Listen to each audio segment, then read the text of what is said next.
Okay, hold on a minute. I'm just gotta stretch for a second. Oh, I slept really well last night, but I also woke up kind of like, all right, I'm all stretched out now.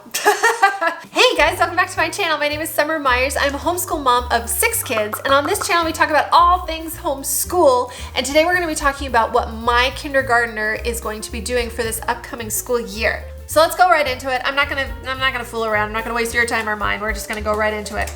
Okay, so we're gonna start with math because math is one of my favorites. It's Right Start Level A. Level A is very, very basic. Everything that happens in Level A, they go through in Level B. So I know a lot of kindergarten parents who start with Level B.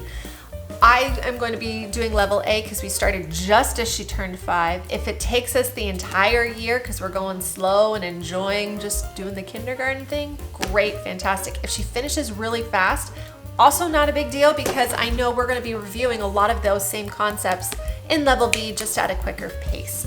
So because she is highly motivated, I kind of think we're going to be starting Level B at least by December. It's kind of what I'm thinking. Don't hold me to it because I always say, oh, they'll probably be finished with it, and then we don't. That's what we're doing for math. Let's talk about English. So with English, I do teach your child to read in 100 and easy lessons during their preschool years. Typically, my kids have finished kind of in the middle of kindergarten or even like past kindergarten. This one finished preschool year, like she's done with it. So now we are transitioning into a regular curriculum, which is the Good and the Beautiful Level K. It transitions really well with Teach Your Child to Read. And so that is why I'm continuing on with this. I will say this is Level K, the old edition. They have a closeout sale as of this recording.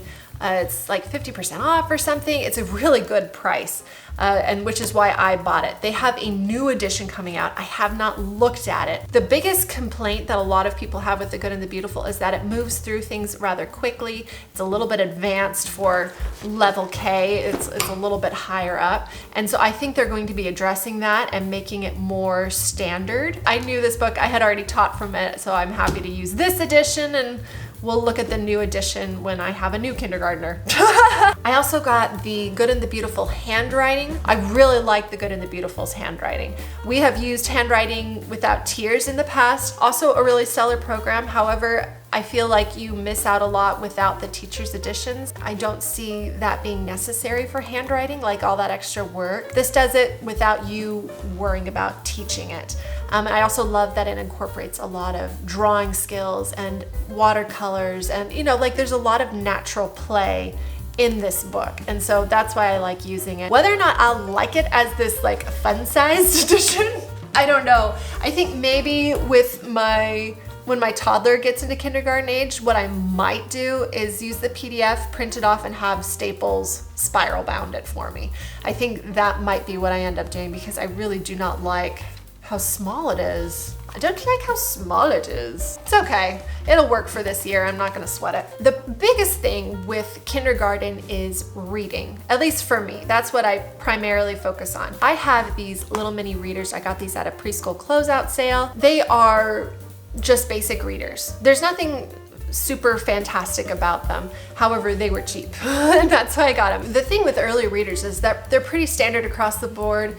Bob books are great. The Good and the Beautiful has a bunch of early readers that are also fantastic.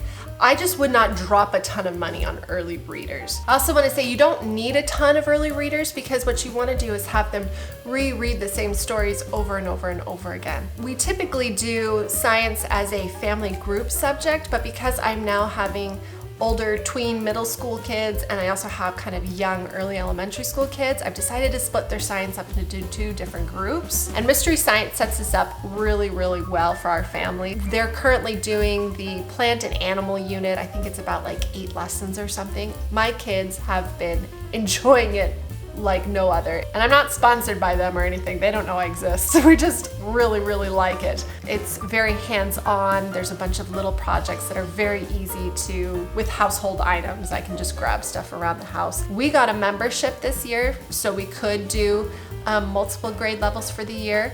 But for the past year, we have been doing their free lessons that are available just online. Well, they're absolutely worth it. My kids learned a ton. And that was just from this past year. We just got it once a week. If you are kind of on the fence, try out their free lessons for a year and just see what you think. Every kindergartner starts at different levels. Every child, regardless of their age, tends to, grow faster in one area of their schoolwork and slower in another, or whatever. Like you're all in a different place, which is why I don't particularly like doing these videos. However, I understand and recognize the benefit when you're starting homeschool of seeing what other moms are doing for their kindergartner, for their third grader. So I'm gonna be putting out these videos, but I want you to know that just because what my kid is doing for this year does not necessarily translate over to what your child is doing.